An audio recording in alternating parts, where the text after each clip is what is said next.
2, então, em verso de número 15, né, vai dizer que de dois povos, né, de dois homens, na cruz, de dois povos, né, Cristo, ele formou um único corpo, né, um único corpo. E ele fala que esse corpo, né, matando com elas a inimizade. E vindo ele, evangelizou, né, vindo ele quem? Vindo Cristo, né, ele evangelizou. Ele evangelizou a paz, e vós que estava longe, literalmente, né, tá falando aos gentios, vós que estavam longe e os que estavam perto. Então ele evangelizou tanto os que estavam longe quanto aos que estavam perto, correto? Assim que já não sois estrangeiro, nem forasteiro, mas concidadão dos santos, a família de Deus, edificado sobre o fundamento dos apóstolos e dos profetas, e dos que Jesus Cristo é a principal pedra de esquina. Então olha que interessante, é muito revelador isso aqui, né? Cristo, ele vindo, derramando o seu sangue, morrendo na cruz, ele reconciliou dois povos que estavam separados. Quem é esses dois povos? Esses dois povos é os judeus e os gentios. Quem são os gentios? Os gentios são todas as tribos que foram espalhadas entre as nações, que se misturou entre as nações. Aí Cristo, agora com seu sangue, todos aqueles que aceitarem a ele são chamados de concidadão de Israel, ou concidadão dos céus. São chamados de corpo de Cristo. Essa é a igreja do Senhor Jesus. Essa é a igreja que será arrebatada na sua vinda. Não existe separação entre igreja e Israel. Não existe. Quem separa a igreja de Israel, ele está separando a si mesmo do corpo de Cristo. Então não se separa. Agora o capítulo 3, que é a continuação, né? Continuação. E por esta causa, que causa que Paulo está falando? Toda essa causa que ele está explicando. Por causa dos gentios, por causa que Paulo estava pregando isso. Então ele fala, por causa disso, eu sou prisioneiro de Jesus, por vós gentios. Então por causa de vós gentios, porque eu estou pregando que vocês também devem receber o Messias. Vocês também devem receber a reconciliação. Vocês também fazem parte de Israel. E por causa dessa minha pregação, eu estou prisioneiro, né? Sou prisioneiro. Se é que tendes ouvido, né? Se é que tendes ouvido,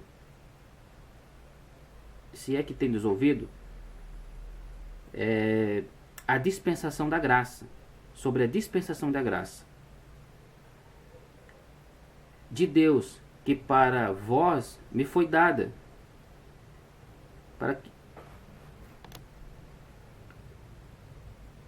verso 2, se é que tendes ouvido a dispensação da graça de Deus, para que convosco me foi dada.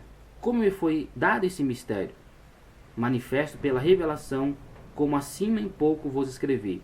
Então Paulo está dizendo, olha, vocês têm ouvido sobre a dispensação da graça de Deus para vós, como foi dada a vós essa dispensação da graça? Então ele fala, como lhe foi dado esse mistério? Então Paulo está dizendo que é um grande mistério. Aí ele diz assim, ó, vocês sabem como que foi dado para mim esse mistério? E como foi dada essa revelação? Acima há pouco escrevi, pelo que quando ledes, podeis perceber a minha compreensão do mistério de Cristo, a qual noutros séculos não foi manifesto aos filhos dos homens, como agora tem sido revelado pelo Espírito aos santos apóstolos e profetas, que os gentios são co-herdeiros de um mesmo corpo e participante da promessa de Cristo pelo Evangelho, do qual fui feito ministro pelo dom da graça de Deus, que foi dado segundo a operação do meu poder. Então olha que interessante, literalmente, né? Literalmente Paulo, ele está falando literalmente que foi dado a ele um grande segredo, um grande mistério. Ele escreveu um grande mistério aqui. E ele diz assim, vocês vão poder ler o que eu estou falando e compreender como que eu tive esse mistério, como é que eu tive essa revelação. E ele fala assim, ó, e eu escrevi resumidamente acima, ou seja, o que nós lemos acima sobre de ambos os povos fazer um, isso aí é o segredo que Paulo está falando. Grande é esse segredo, sobre a morte de Cristo, sobre a dispensação da graça.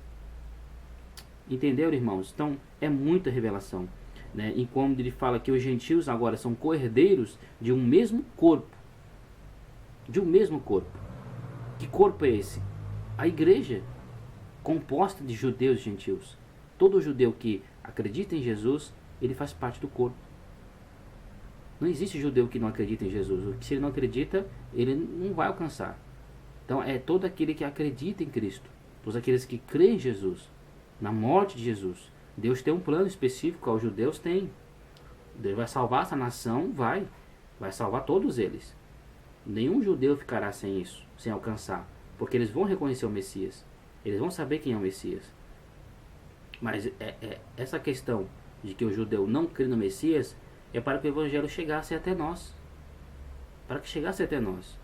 O apóstolo Paulo fala, né, ele fala essas palavras, ele fala essas palavras dizendo que, lá em Romanos 9, ele fala que a incredulidade dos judeus fez com que nós entrássemos em Israel. Está falando isso lá em Romanos 9. Vou gravar outro vídeo sobre Romanos 9. Onde muita gente enxerga muita coisa ali. Onde enxergam predestinação, enxergam muitas coisas e esquecem da revelação. Eu vou gravar outro vídeo para falar sobre Romanos 9, 10, 11 e 12.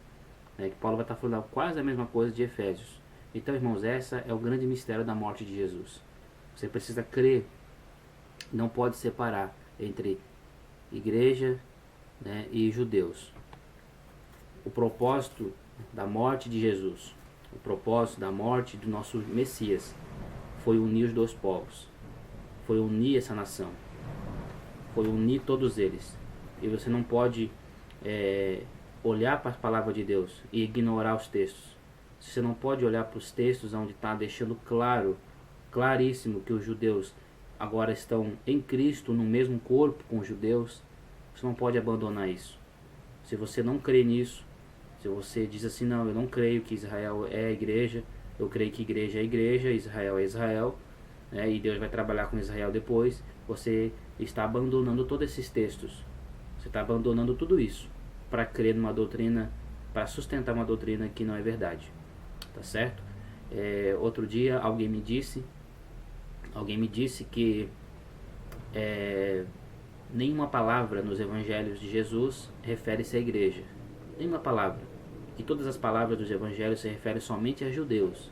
E a igreja, ela apenas recebe a palavra dos evangelhos só por tabela. Que não é a palavra diretamente à igreja. Então isso é uma questão muito errada, né? Isso é um pensamento muito pequeno. Está perdendo muita revelação. Só o João 3,16 já nós botamos por terra essa teoria.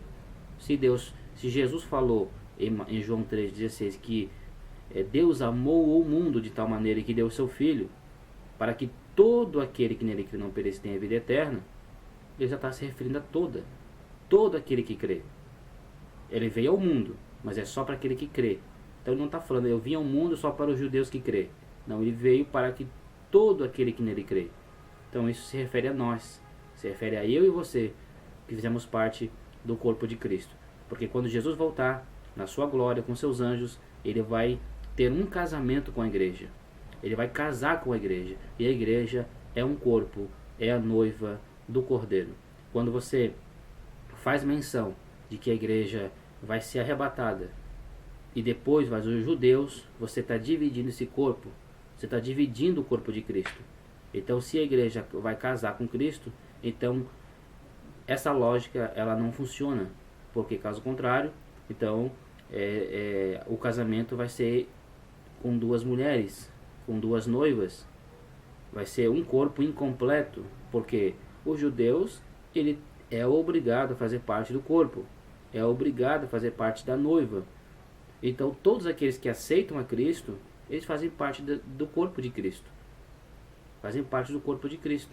Então isso fica contraditório quando você diz que no arrebatamento vai se dividir os dois corpos. Vai se dividir igreja e depois judeus. Então Cristo se casa primeiro com a igreja, passa as bodas do Cordeiro, dá o galardão à igreja, e no final da tribulação vem, salva Israel, e aí casa com Israel. Israel fica sem bodas, os judeus ficam sem as bodas do Cordeiro, e aí como é que fica? Então isso é muito contraditório, certo? Mas isso é apenas um detalhe, tem muito mais para nós aprender com a morte de Jesus. Ok, irmãos? Eu quero aqui desejar que Deus venha te abençoar, que Deus venha te ajudar, que Deus venha abrir cada vez mais os nossos olhos para a verdade da sua palavra. Quero que você deixe seu comentário, quero que você dê sua opinião, a sua crítica, o link na descrição. Vou deixar aqui o canal de alguns amigos meus, né, alguns canais que eu acompanho, são canais de bênção. Você não precisa crer em tudo que eles falam, mas pode fazer um filtro